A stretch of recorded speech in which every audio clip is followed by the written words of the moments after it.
Oh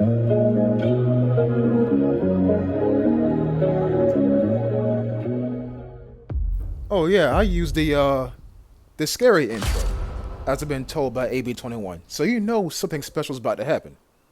Or I should say, it's going to happen. People, welcome to the station. The map where I kinda need to come on here more often, but every time I come onto the game, this map is, well, not available. But in this case, you are lucky if you're fans of station. And I'm on here now. Right? So like I said, I used the fancy intro, the scary intro. According to AB21, he said that that intro is menacing. Something good is about to happen. Well, I'm not going to spoil it for you, but just know it's going to happen at the start of the match. What I just told you was, it's right around the corner. That is what I just told you. But you know, we start off here, like a normal encounter, coming over here and seeing if there's anyone coming to hit that comp station in this here little suburb area. And I don't see anybody. That is, until somebody sees me.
If you all are wondering, Jet, why the hell did you change the music? We were actually somewhat locked in with the Metal Gear Solid 2 theme.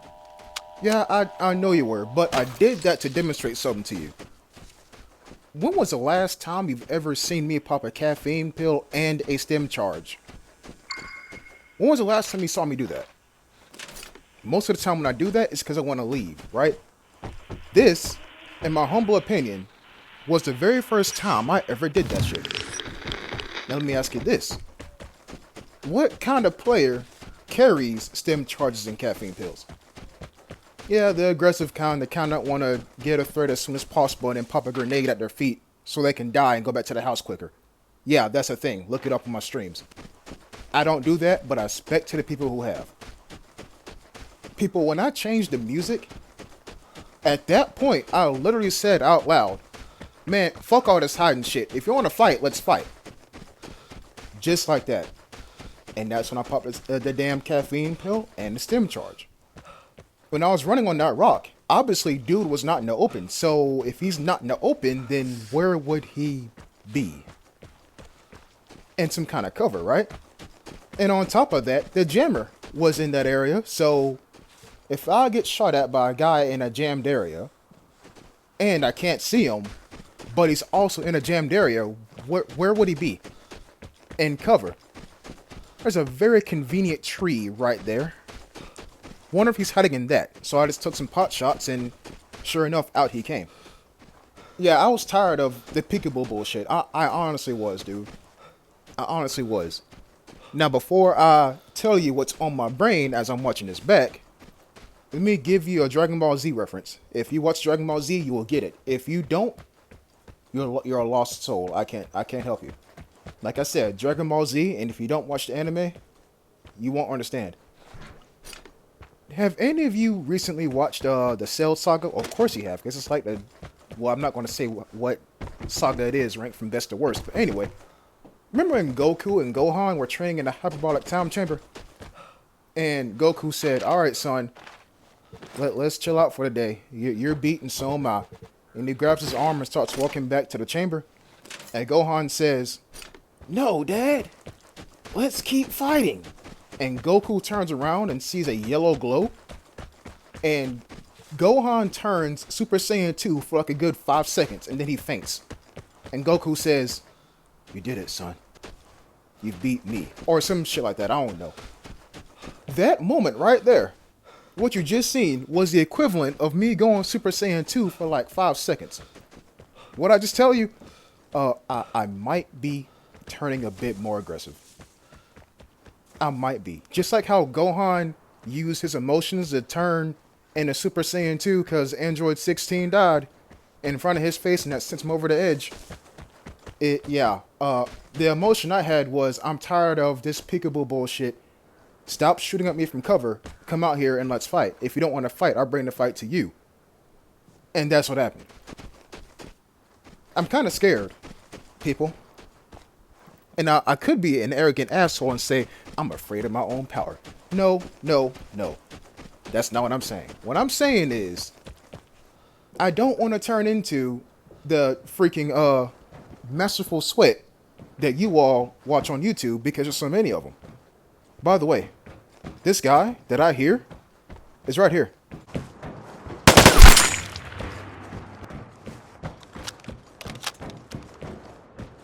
So we can go about this in two ways of thinking, right? We can follow two pathways of logic. We can either see this as another evolution of me playing the game, right? AKA me going from headshots only with an HPRT/VSS to trying a shootout for the first time. Then escalation week happening. Then I changed into the brown suit, then the black suit, and now this. Remember how all that shit went down in the previous couple of years? Damn, it's been years. That shit crazy. Remember that? Okay, cool. Now, hear me out. What if what we just seen, the caffeine pill and the stem charge and rushing a dude, what if that's gonna be me in about 8 months? I'm just saying, what if? Right? And this is why I am scared. Because I don't want to turn into the dude that sits here and be like, yes, here's the best way to kill somebody on station. Here's the best way to kill this man if he's hiding like a bitch.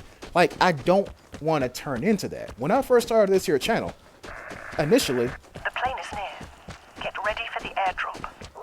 Initially, I did it because I had COVID, and I was like, you know what, bro, fuck it. I already have this channel that I don't upload anything on. I don't use it to, like videos, music videos on YouTube I can go back and listen to as I study or whatever.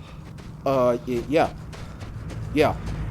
And I uploaded my first video, and then boom, here I am today. You know what I'm saying? So it wasn't with the intent of, I'm gonna teach y'all how to play this game. No, it was with the intent of, I'm gonna throw this clip up on YouTube and see how many views it gets. That is essentially what my first YouTube video was for this here channel. Now, I tell you that because apparently I started a wave of people that wanted to cover how to loot effectively instead of how to kill effectively. And I don't want to turn into the man or another man that's like, yes, this is how you kill someone. Or this is how you get a lobby wipe. Or the best weapon to kill the entire lobby, 2025. I don't want to do that shit, people. I don't. But if any of you just now, damn, I say just now, this is about a good 8 minutes ago, ain't it? If any of you, like, a few moments ago, were like, oh shit, Jet. Okay, yeah, bring that side of you out. I don't know what to tell you. Just like how Gohan uses emotions to ascend to the next level, I might need to use mine. Because honestly, I was upset. I was just like, dog, are you going to sit in that fucking tree in that jammed area for the rest of the match, or are you going to fight? So, yeah, I don't know. I don't know. So within the 2 minutes that I cut out of this here video, a couple of things happened. Actually, I say a couple of things. A thing happened, and that is someone hit the time safe, and now they're gone. Yeah. Remember at the start of the video after I killed the 2 people, I hit a port and I found somebody or detected somebody near the container? Yeah. I want to say that's the same dude. He got a container. I didn't go look at it. I didn't go look at the container, but it's easy to assume that he got it. And then he got the safe and he dipped. All he had to do was walk down the road, get both food events, and then he left. I mean, that's quite simple. And oh yeah, I didn't talk about me killing the guy with a golden bugle. Yeah, so about that, right? Flat ground. And I'm above him. He can't move up or down, because like I said, flat ground. Unless he goes prone or some shit like how most sweats do when they're getting shot at. Which he didn't. So if I seen him, and I seen his head, and what, I guess on the x-axis where his head was at, just firing a horizontal line. That might get him. I mean, if I die, fuck it, but it might get him. And it did. I can't teach you everything, but I can show you what I can do. But yeah, people, I'm not gonna lie to you. I'm kind of worried, honestly, because I think what I do sets myself apart from every other person who covers this here game. Even though this game has a very small following, I'm not saying y'all are small. I'm saying y'all are dedicated, but the community is smaller than the rest of the shooting games out here. You know what I'm saying? Let me know what you think in the comment section down below. I'll be interested to read.